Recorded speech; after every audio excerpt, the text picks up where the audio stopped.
Well, today, finally, I have a voice from the Navajo Nation, a courageous pastor from the Tuba City Assembly of God, Pastor Nathan, whom I met a few months ago when I was invited to come up to the reservation and speak.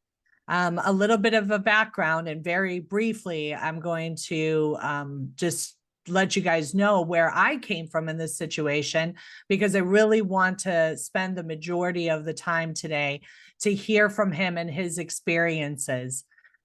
So I was a nurse at Phoenix Indian Medical Center here in Phoenix, Arizona. It was a hospital that took care of the Native Americans. Our biggest demographic was the Navajo Nation, as it's just to the north of us here. And I saw that there was a lot of injuries happening due to the experimental injection. I saw a lot of mental health issues that were happening with the people, and Pastor is going to talk about that. And I essentially recorded what was happening and released it virally to the world with my undercover footage taken in the hospital. Right now, guys, just an update is I refuse to settle with the government, and we are moving forward now with depositions. We are going to be deposing people like Anthony Fouchi and get their answers of why they did what they did. And so without further ado, thank you, Pastor, for being here with me. Thank you for being courageous. Thank you for having a love for people, and most of all to our Father, who is, with no doubt in my mind, called you according to this purpose. So thank you for being here. Well, thank you. I don't know about the courageous part. I'm just saying what I know, what I experienced, but it needs to be heard for sure. It does. I'll say you are courageous because you had me up there. And I'll tell you, it was an experience coming up there. I've been up there twice now, and a lot of times I'm not very well received. But essentially, we are here to speak truth and not to sugarcoat things. And so yeah, why don't you take us back to, in the beginning in 2020, when they locked down the reservations? Like, how did that all come to be? And also too, when we're talking, I think it's a good idea to let people know what the reservation is like. How big is it? Where does it span from? Like those types of things. All right.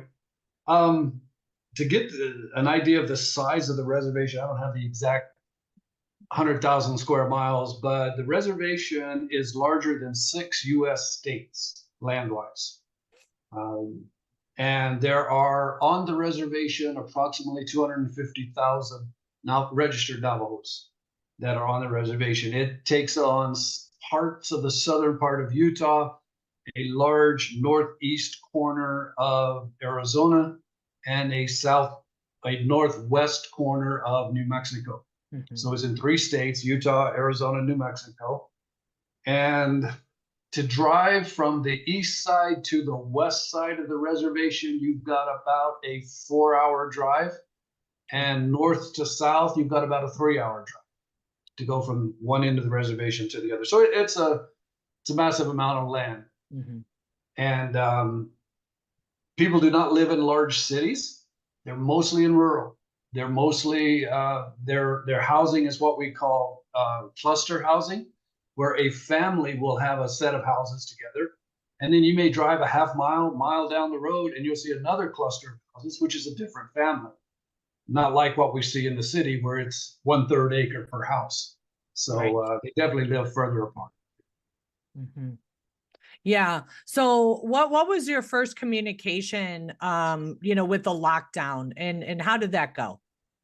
Very first communication, we started hearing about it in church, and there was a guy at the time. I was pastoring a church in New Mexico, New Life Christian Assembly over in Pinedale, which is in the Eastern Agency. And the first Sunday we began to hear about it, there was a guy who worked at IHS in Gallup, and he said, "Pastor, I don't know why all the fear and everything is going on." He said, "McKinley County has already been in a flu pandemic this year." we've had more flu cases than we've ever had. And that was, I'm like, well, okay, this is probably just add on to that.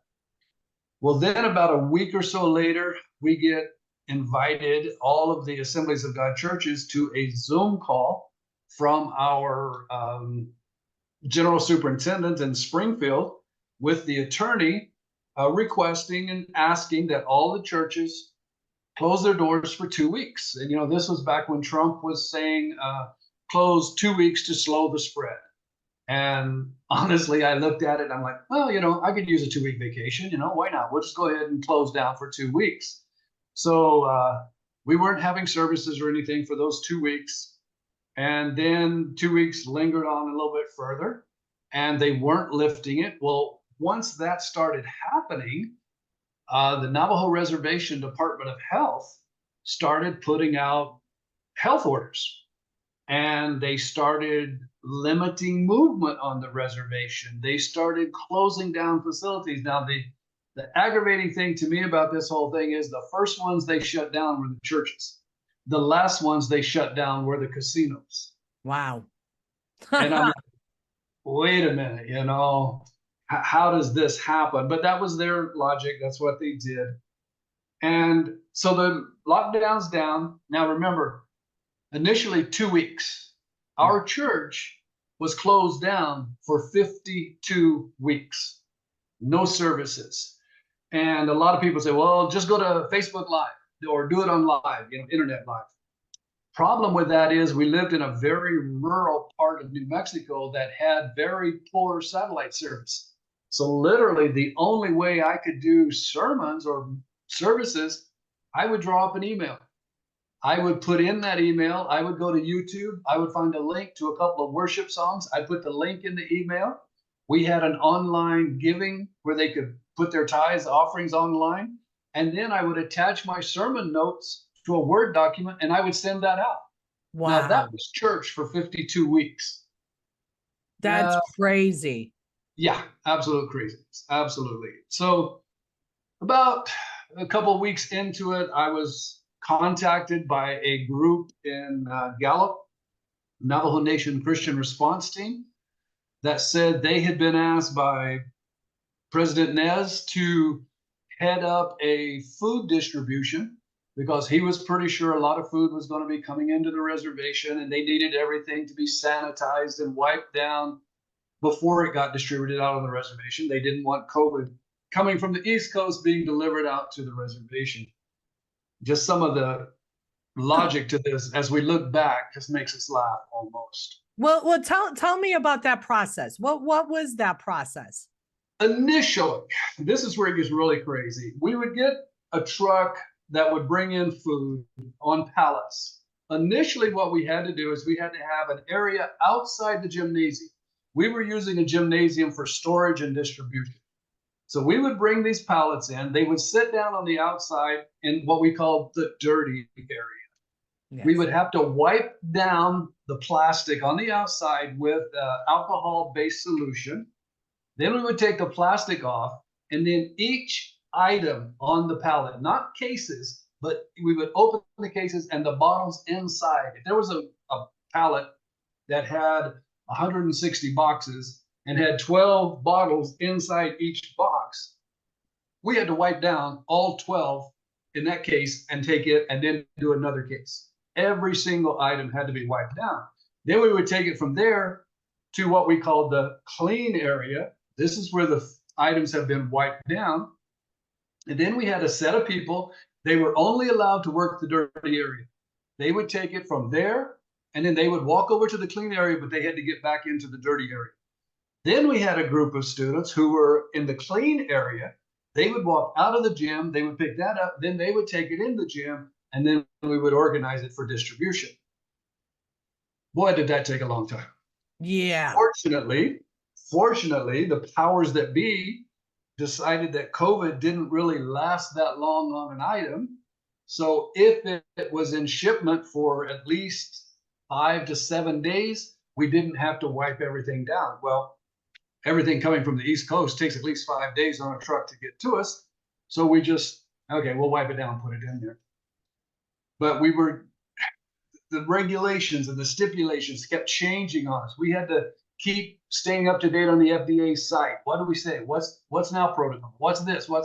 Yeah. Literally every 2 or 3 days we were changing how we were having to do this. So our distribution, it was an interesting, crazy time on the reservation because everyone was hearing. I mean, at one point in time, you'll remember this, Jody, the Navajo Reservation was the hot spot in America, even higher than New York City. Yeah. And so, man, all this fear is just sweeping across the reservation. Well, when that happened, people wanted to give out of the kindness of their heart. We need to help. We need to give. We need to give. Well, we're over here trying to do what they're telling us to do.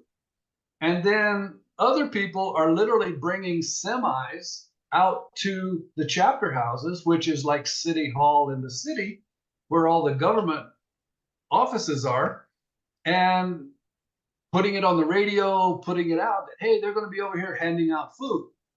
Well, people who had trucks, people who had gas in their trucks would drive to the chapter house and get it.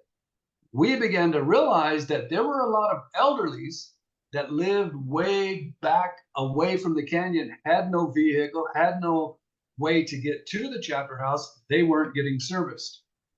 So what we decided to do is, okay, we're going to give boxes to pastors who know the area, know their people, and say, you take these boxes to those who are in need.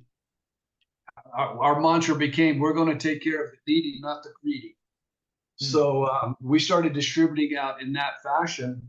I have a cool story to tell you on that. Not a cool story, sad story, but true. We had one pastor shared with us that he had gone to this one elderly grandmother's house. Now, we're on this either shelter in place or weekend curfew or stay-at-home orders, all these orders that were coming down from the Department of Health on the reservation. So he knew this lady had to be home. He knocks on the door, no answer. He goes outside, walks around the property, trying to see if he could see any activity, couldn't find anything. He comes back and he says, I'm just going to try the door and see. The door was unlocked, so he opened the door. He's calling out the grandma's name, and he found her in her bed. She had passed away.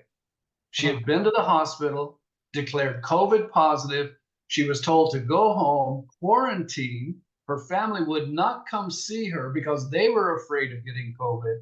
And this grandmother died by herself in her home with no one around her. And that's not the only story like that we heard. Yeah. One pastor was going to a house and he was driving down the road, headed to a different house, and he saw a sign out on the road, and the sign simply said, hey, Mr. President, we need food too. Now, this is some of the people that couldn't get to the chapter houses where the president was handing out food. So he pulled in, and they were down to like their last can of food. And he was able to go in with a nice sized box of food to help them through the difficult times. And then they begged him, we have an aunt that lives right up the road. Would you please stop at her house? I know they're without food too. There was a lot of people because you're locked down in your house. Yeah. The weekends, you can't get off the reservation on weekends. A lot of the elderlies out here don't have vehicles. Their children take them to town, buy groceries first of the month when they get their government checks. And the rest of the time, they're content to stay. But if they can't go anywhere, they're not getting any life support, no sustenance, no groceries, no. If you needed something tonight to fix a meal, you're going to send your son out to Circle K to pick it up and bring it back to you. Right. It don't happen that way up here. There's no Circle K around the corner. So you have to think ahead, plan ahead, have it there. So there's a lot of people literally running out of food. At that distribution, we distributed over 7,000 boxes of food that went out all across the reservation. Wow. Wow. Yeah, you know what, Pastor, I had heard too from people, from actually a police officer that was in our hospital, and he said that there were a lot of people that were dying from alcohol withdrawal because they couldn't get their alcohol. So he said that a lot of officers would have alcohol in the squad car and pass it out because, alcohol, if you don't have it, it can cause you to die. Oh, you got the And DTs and everything, sure. yeah. So did you hear, I mean, what was that like, as far as like the alcohol and also too, a lot of domestic violence, Oh, yeah. because now they're not able to leave the house Mhm. and get their drink on and come back home when they're of, sound mind. A lot of domestic abuse happened as well. Oh, absolutely. What you have to realize is we've always had issues with domestic violence. We've always had issues of child abuse, spousal abuse. But the problem is, with all these shelter in place, shut down curfews and everything, the government was locking the abuser in the house with the victims, Yep. and they can't go anywhere. They were doing it. As far as the alcohol aspect, when we were doing the distribution, initially get the hand sanitizer, right? Keep your hands clean. Mhm. We got word back to our offices where we were working that they were drinking the hand sanitizer Yes. for the alcohol content in it, and that was killing them. Well, we immediately just shelved all hand sanitizer. We're not distributing any hand sanitizers out, so we quit taking it in, quit sending it out. So if you've got someone that's addicted to something, Mhm. and understand the addiction on the reservation is so bad. I have personal friends that he showed me how he can puncture the top of a hairspray bottle and he can drink the hairspray that's in there to get an alcohol high. I had other friends that will drink mouthwash because there's enough alcohol in the mouthwash to give them a high. Yep. Well, if you lock them in a house and they don't have it, they're going to find it somewhere. And they look on the hand sanitizer, 90% alcohol, boom, they chug. And it caused more death and destruction. I think the fear of the virus was causing as much fear as the actual virus itself did, Yeah. because they were just doing ridiculous things. So Did they ever talk about alternative treatments up there? Or was that just super taboo? They didn't talk about any of that. you mean that sheep dewormer? Right. Yes, sheeps are big up there. So I guess Oh, instead of horses, we'll say sheep. yeah, yeah, there was sheep dewormer. Yeah, yeah. It was crazy because I mean, early on there was this speculation. People are talking, hey, hydroxychloroquine works, or hey, if you can get a hold of some ivermectin, it works. Well, the hospital then, a government-run hospital, starts telling the people, no, that stuff's not good. It hasn't been proven. Don't use it. We won't prescribe it. Don't take it. Yeah. People were dying because they weren't being treated for it with things that have now been proven to be effective for the cure and the treatment. I Mhm. remember one guy, he had gone into Albuquerque. He was in the hospital. He was elderly, not elderly, shoot, I would say he's probably in his early 60s. He had diabetes, but he had contacted COVID. And his family called me one Sunday afternoon, just paranoid. Can you call dad? He's given up. He's ready to die. I'm like, or can you go see dad? I said, no, I can't go see him. They won't even let me in the hospital. They said, can you at least try to call? I said, well, I can try that. I don't know if it'll work. But I called and went to his room. He didn't answer. So I got back to the nurse's station. They said, we'll go in, we'll answer the phone, we'll put the phone by his ear so he can talk to you.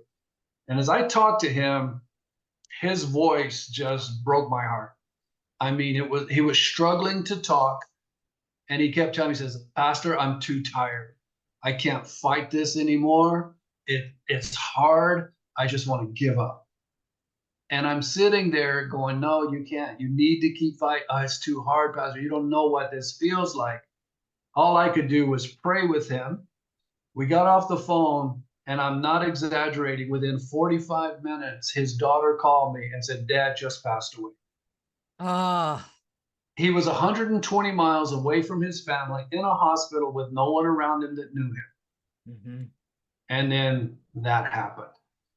It it took away the humanity. When this happened, when they were buried, we were limited to funerals. You can't have church service. So if you can't have church service, you can't have funeral services. So now you're doing everything graveside.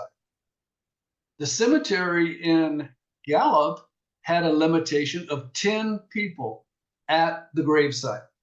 Okay, so we have one minister, we have one funeral director, and we have 6 pallbearers.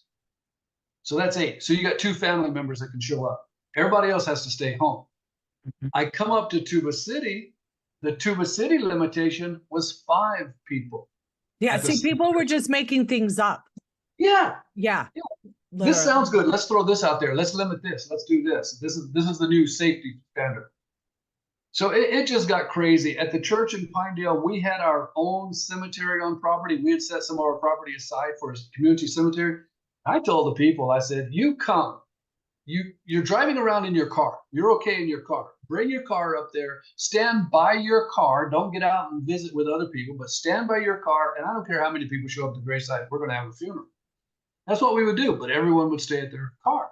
Yeah. I mean, we had to get creative on the way we could mourn. And I'm dealing with issues today with young people.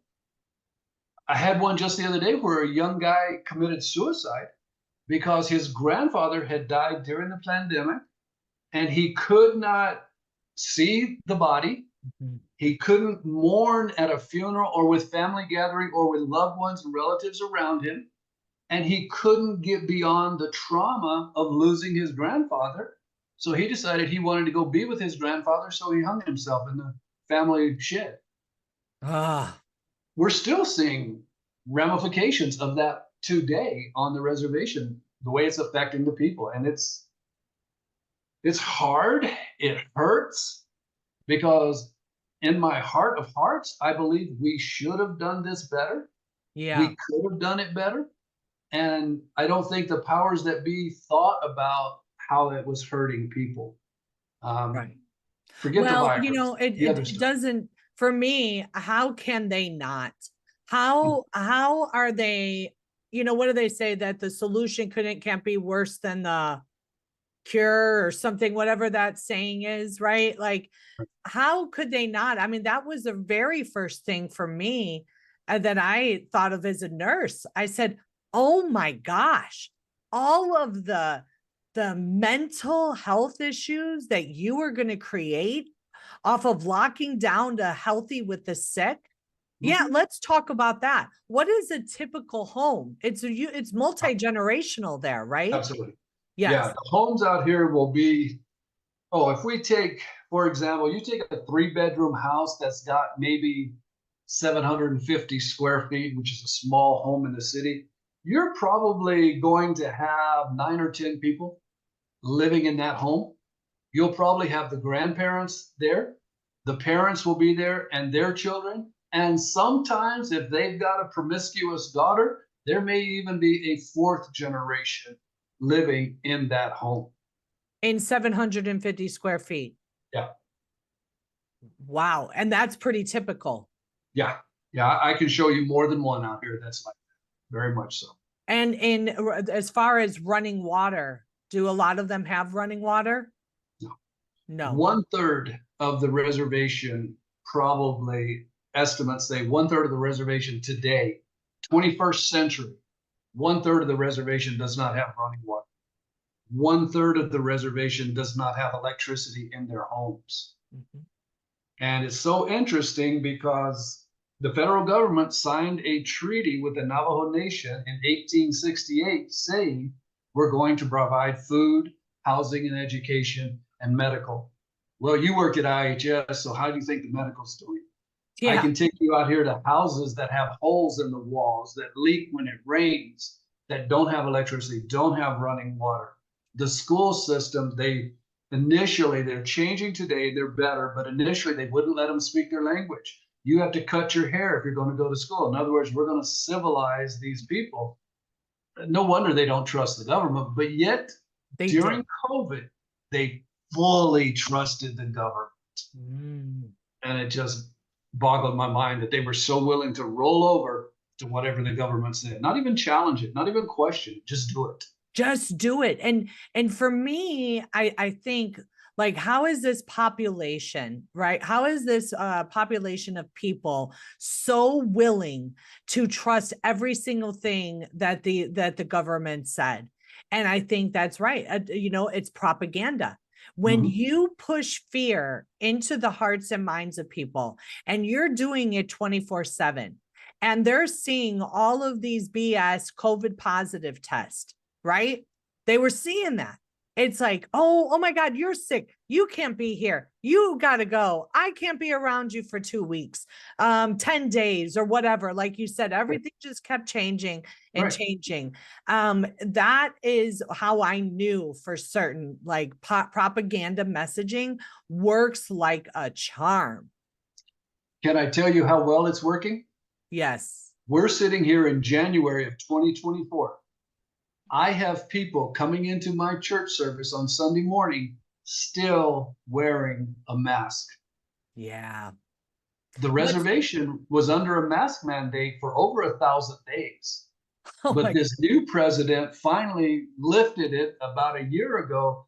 But I had a funeral this week or yesterday, and there were people there wearing a mask. wearing a They still mask. believe that that face diaper is going to be protecting.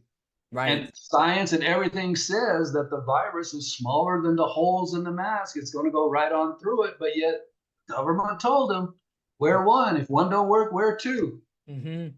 And they're Yeah. still wearing the masks today because they bought into the hysteria. Well, and I think as well, it's like if you're pushing out fear to people 24/7 and they're hearing it and then they're having, the natives lost more than 7 years off of their lifespan. Right. So their children are not going to live longer than them by 7 years. Like that's essentially what that means. And if you are pumping in all this fear, then you have to give them something to do. Mhm. And something to do was to sit and sew masks and to maybe sell them. But we have to take a break here. I want to direct you guys to our sponsor, ASEA. It's ASEA redox signaling molecule. You guys hear me talk about it and hear me share my personal stories with it. I just had an experience with ASEA. Now it's in my emergency medical kit that I travel with. And when I was out in St. Thomas a month ago, we got eaten up by sandflies. And it was just the most horrific experience. And again, I pull out my redox gel and put it on, and it tamed it, and the inflammation went down. I mean, within hours. So check out ASEA on americaoutloud.shop for our exclusive discount for America Out Loud Talk Radio listeners. And we will be right back with Pastor Nathan from Tuba City Assembly of God on the Navajo Nation.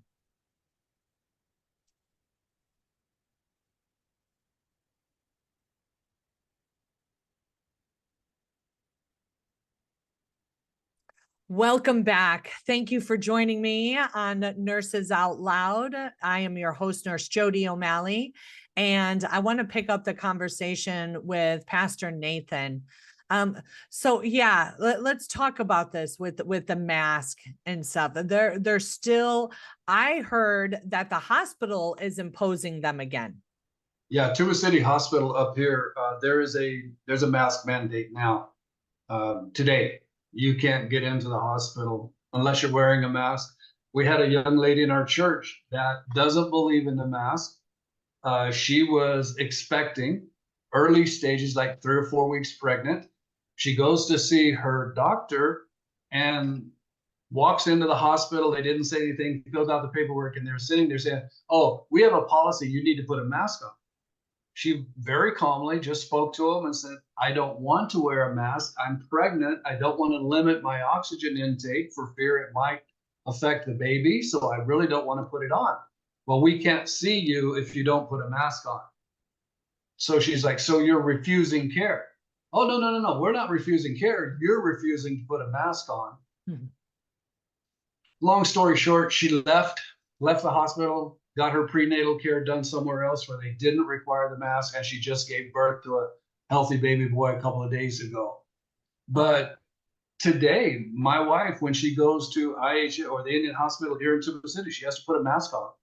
And me as a pastor or a chaplain, if I go to visit someone, I have to put a mask on. They were, and I haven't checked into this. I don't know if it's the case or not. But during the pandemic, I couldn't go visit anyone if I didn't take that, PC, little all the shot in the injection. arm, And I said, no, I'm not going to do that. Well, if I wouldn't do that, I couldn't even get into the hospital to visit anyone. This is how crazy those were. They would not allow, and see, that was another issue I had. I said it is in the patient's bill of rights to be provided spiritual care if they want it. And we were not allowing any of the pastors to come in. And so they're not only now, when they're opening it up and saying you can come in, they're still not allowing you to come in if you don't show your card. That's what I was told. I haven't pushed the issue. I haven't gone back there, but I was told initially that I would not be allowed in the hospital if I was not vaccinated. And I'm not vaccinated. I'm not going to get a vaccine, but that, here or there. But they were also, I had several people coming to me asking me if I would write them a religious exemption. Mm-hmm. Okay, anyone who's smart enough to know what a religious exemption is, it does not matter your denomination. The Right. religious exemption is your personal held beliefs. Mm-hmm. If you personally believe that that flower behind you is your God, then that is your religious right. I'll Right. disagree with it, but it is your right. So the people saying, my personal held belief is I don't trust this vaccine, oh, we're not accepting religious exemptions. They did not accept religious exemptions in the IHS up here. And I think there were about 100 employees that were let go from Tuba City Hospital because they refused to get the shot. Now, I got a question for you. You're running a business. Let's say you have 1,000 employees. Do you have 100 employees on your payroll that you don't need? You're just paying them just because we need to fill the spots? I No. was told by one of the hospital execs, well, we looked at it and we decided that we could probably run without those people. Well, what the heck you got them hired for? Why are you even paying them if you don't need them? Let them go. But they were content to let them walk, said we can do without it. And they did. And they have created, we had a shortage. Let's just take the healthcare, for example. We had a shortage of nurses before 2020. Now they have created a crisis of nurses, a nursing shortage. Now we're at crisis level. Now you're at the level of where nurses are like, we can't take on this patient load. You're having nurses having to stay 16 hours, 18 hours because there's nobody to come and relieve them. We can't just swipe our time clock and say we're leaving without giving a report to somebody qualified. It's just maddening what has been done. And here, Pastor, maybe you can help me out here. I remember I think it was early 2021 or maybe even late 2020, where I saw from Admiral Wyecki, I always say his name wrong. But anyway, he was an admiral that we would get all of our communication from. It would be sent from, Washington. And IHS received $1 billion just in 2020 alone. Did you see any, where did that money go? What did they do? Somebody's pocket, not mine. Yeah. I mean, we were hearing things. You would probably know this better than I do, but we were hearing things that hospitals were paid several $1,000s if they reported a positive COVID test. Mm-hmm. Well, I kept telling the people, look, if you want this COVID to go away, quit getting tested and just stop, because they want you to come. I mean, they were setting up almost like a drive-through clinic. Mm-hmm. Come and let us test you. Not because they cared about your health. It's because they needed another positive test because they'd get, I think it was like $15,000 for every positive test they got.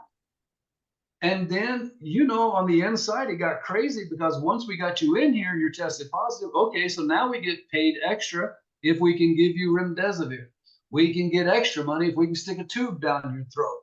They were not looking for the care of the people. They were looking at how they could make money off of this cash cow that the government had created. Yeah. And that's not the country I want to say is home. I mean, we've lost so many of our rights, and I don't know, I think we've lost our sanity to actually soak all that stuff up and believe it. I mean, and I talk to the natives, and when I talk to them, I say, hey, you know, you guys jumped in line so much to believe the government. Do you not remember the measles blankets that were given to the tribes? You can't trust the government all the time. They don't always have your best interest at heart. You need to use your head, use your mind, use what God gave you to think with. But boy, did I find out they jumped in hook, line, and sinker on whatever the government said. Do you think, like now, do they still trust the government? Honestly, there are a few, but there's some that are, it's hard for them not to trust the government because their entire livelihood comes from the government. And there's some that are beginning to question. There are some that challenge it. There are some, I know some that went down and got the first shot. They might have even went back and got the second shot. But after that, they're like, wait a minute, why am I getting so many shots? I thought this was supposed to keep me from getting it. Why is this happening? Now, there are some, they're fully vaxxed, fully boosted. Yeah. And if they came out with one tomorrow, they'd be the first in line to get that one too. What's a percentage you think from just you? Like how many people, let's first go. How many people took the 2 shots? I would say inside my church, which runs a little over 100, I would say probably about 70%. 70%. How many do you think got boosted? That dropped down. You're probably dropping to around 40% still doing it. And now I don't know of any right now that are willingly going back. Matter of fact, some of my police officers, some of my hospital people that come to church here, they're dreading the fact that if the hospital may mandate another shot or another boost, because they took it the first time, they didn't want to lose their job. And they didn't take it because they trusted the shot, because they trusted the science. They didn't want to lose their job. And now they're hoping that they don't tie that to their job again. They want to say no, but if the government ties it to employment, they're going to take it because they have to have income. Yeah. And that's sad. That's sad. It but is. we don't have an option. If you lose your job, we have a 50% unemployment rate on the reservation. What? Oh yeah. Oh yeah. Look at it. It's crazy. It's crazy high. Or I should say non-employed rate. Not unemployed, but non-employed. So if you look at that, I mean, that's not normal anywhere else. No. So if you lose a job, there's not another one out there waiting for you to go to. Right. So a lot of these people, they couldn't say, well, okay, you're going to require it. I'm going to quit and I'm going to go work over here. There was no work over there. So if you paid your bills and you took the shot, and it made it very difficult. Now, a lot of those 100 doctors or 100 employees at the hospital that didn't take it, a lot of them went to Phoenix and went to work in Phoenix at hospitals that weren't requiring the shots. And, you know, some of the doctors, who knows where they went. But you threaten their livelihood and they've got no backup. They've got nothing they can fall back on. Mm-hmm. It's either take the shot or go hungry. Yeah. Like you said, I mean, it's not like there's a Circle K or something on every corner there, you know, and especially if they have a government job, that is like a prized job. Right. And with all benefits and a possibility of retirement, you know, all of that. Did you see a lot, and I'll be careful to word this, after the injection, did you notice changes in people's medical condition? I'll be careful in how I answer that. Did I see it? Yes. Do I have documentation that that was the case? No. But it got to the point where I'm now checking with people. Okay. Last week I had a funeral on Friday. I denied 2 other families a funeral on Friday because so much death. I've got one family member here in the church. He's had 3 family members in the last 2 weeks to die. So we're seeing a high death rate here. Yeah. The suicide rates are through the roof. They're like 3 times what they were pre-COVID. I had one family came in, and I had to do the funeral for an elderly grandfather in the family. And I just asked them, I said, they were talking about how he died. They don't know why. He just all of a sudden died. I don't know, I've heard that term somewhere, died suddenly. Suddenly. Mm-hmm. And I just asked him, I said, now he was fully vaccinated, right? Oh, yeah. He had all his shots and all of his boosters. So we don't know what happened. He was sitting in the living room one day and got up to go into the kitchen and just fell out on the floor. Does it take Einstein to figure out what that was? Right. But nobody will let him research. Nobody will let him do an autopsy to find out what it was. But yes, I'm hearing stories of people that aren't doing it. This is the one that scares me the most. And you're the medical professional here. But I am hearing of people who in the past had cancer, it was in remission, or it had been cured, but now they're rediscovering it. And I know of at least 2 people that when they rediscovered it, it's stage 4. Yep. Turbo cancers is the term. And I believe even mainstream media is using that term. Turbo cancer. What's the cause for that? Well, Right. There's just that time of year. No, there's something that's causing this, and we're not allowed to look at it. We're not allowed to get answers to our questions. And that's the part that bothers me. Yeah. Is it still kind of taboo? I know when I was out there speaking, there was a lot of people that weren't ready to hear what I had to say. Is it still like that? Do people, I remember I was in the radio station there, and I don't think they ever even aired my show, sadly, but if they did, I didn't get notification that they did. But I remember there was a young man in his 20s there that really wanted to come after me. He asked, like, so who are you, right before? And I said, I'm a nurse that worked at Phoenix Indian Medical Center, and I was noticing a lot of safety signals and injuries that were happening, and I'm here to tell you guys, like, blow the whistle on it. And that term whistleblower is a very taboo term for the natives. They do not like that term, which is very shocking to me, considering how the government, has never had their best interest in mind. And even just looking at it, how is there a third of people not having running water or electricity when they are giving billions of dollars to IHS every year? And I even talked to people and I said, listen, guys, this isn't conspiracy or anything. I said, this is just critically thinking. Name the 2 populations in America that the government gives the most money to: Native Americans and senior citizens. Who are the most affected populations from COVID? Native Americans and senior citizens. Absolutely. And still people, look at me like I have 4 heads. But I literally thought this guy, this young man really came after me. And my son, Benjamin, who was 13 years old, but he looks like he's 18.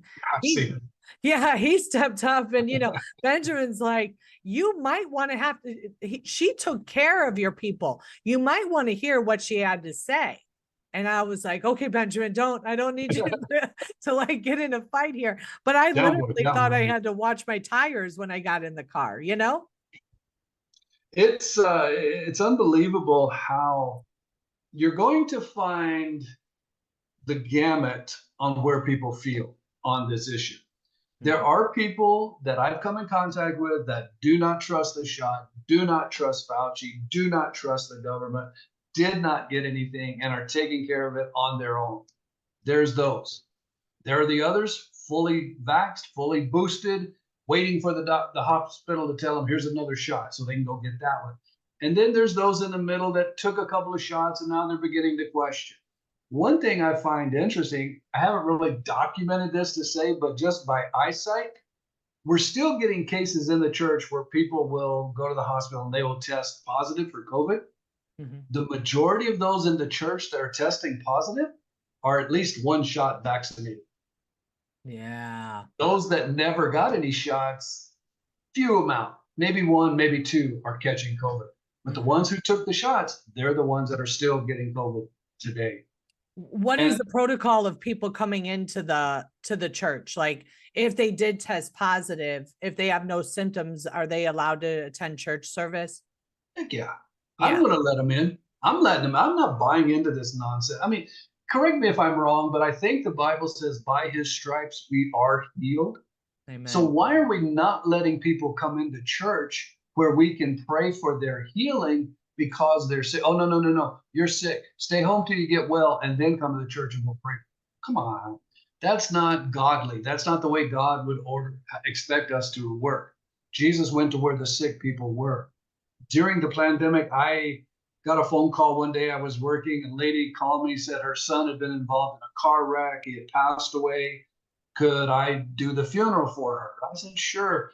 On my way home, I had to drive by her house. I said, I'll stop by. We'll start making preparations. I get to the house. She opens the door. She's wearing a mask. I give her a hug. I'm sorry to hear about the loss of your son. And thanks, Pastor. We go and we sit down, and I looked in the house. Everybody sitting inside the house was wearing a mask. Mhm. And I looked at him, I said, hey guys, you're inside your house. You don't have to have a mask on. They pointed to the lady I had just hugged and expressed my condolences to, and they said, she's COVID positive. Mhm. I looked at her and I said, really? She goes, yeah. I said, okay, so how are we going to do the funeral?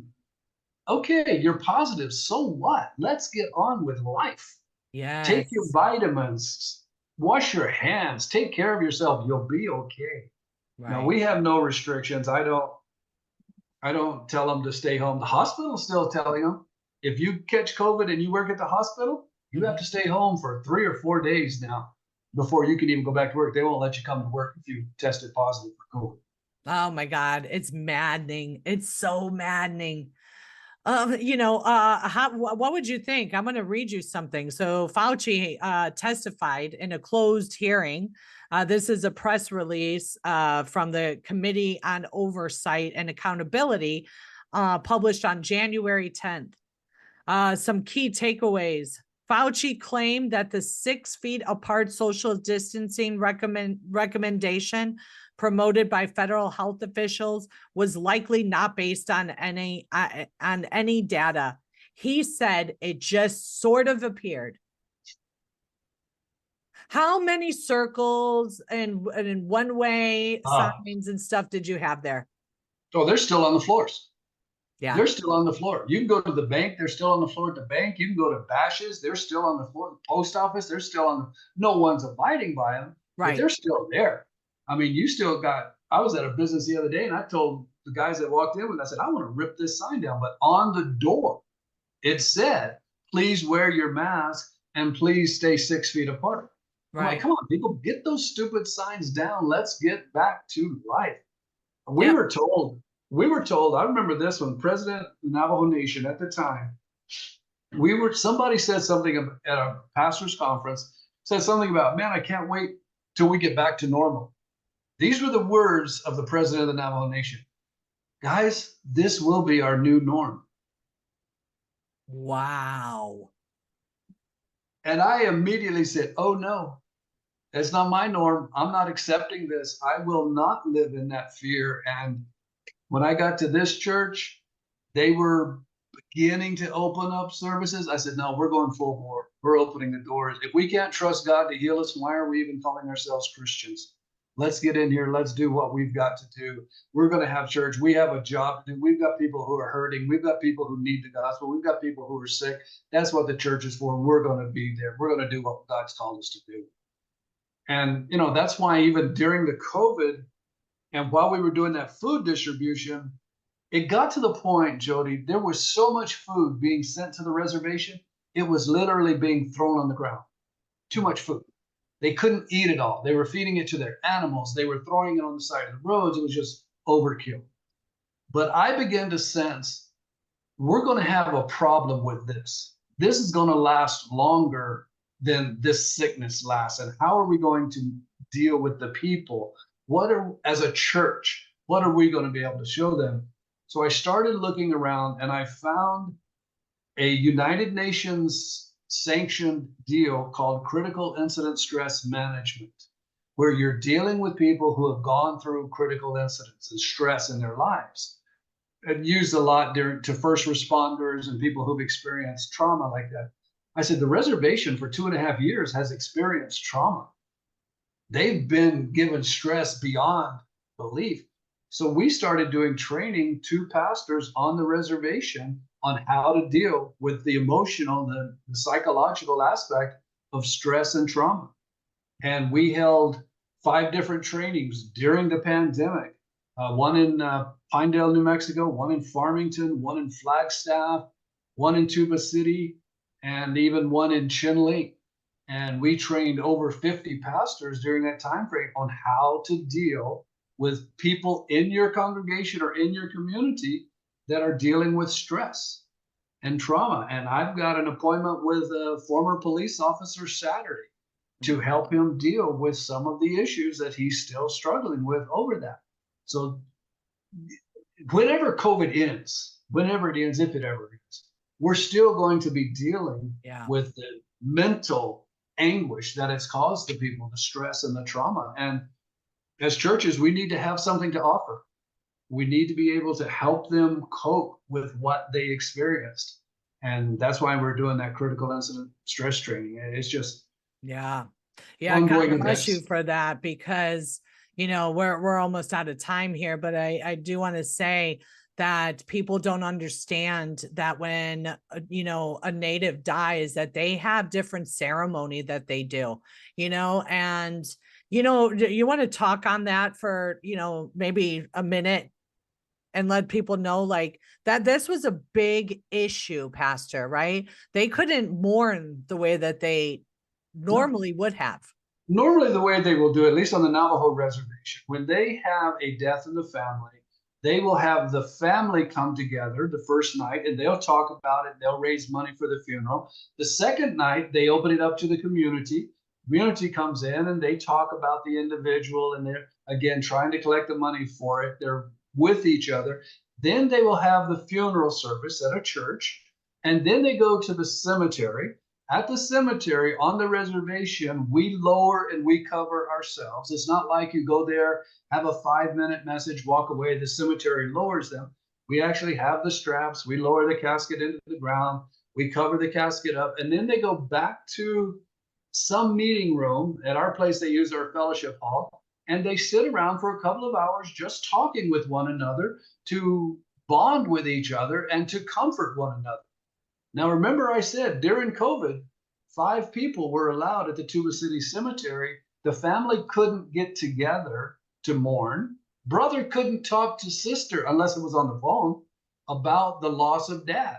So they weren't properly allowed to mourn. And any psychiatrist, anyone will tell you, if you don't have the proper outlet for those emotions, weeks, months, years down the road, when they come back, they're not going to come back simple. They're going to be dirty. They're going to be hard to deal with. That's what we're seeing today. That's why I was talking to you a while ago about the young man who committed suicide, because he never saw his grandfather's body. He was told he died, knew he died. They buried him, but he never saw it to get closure. And now we're dealing with this today. So the way they handled the funerals and the stay-at-homes and lockdowns, it was beyond human. It just was not humane. It wasn't. And just see if you can answer this real quickly.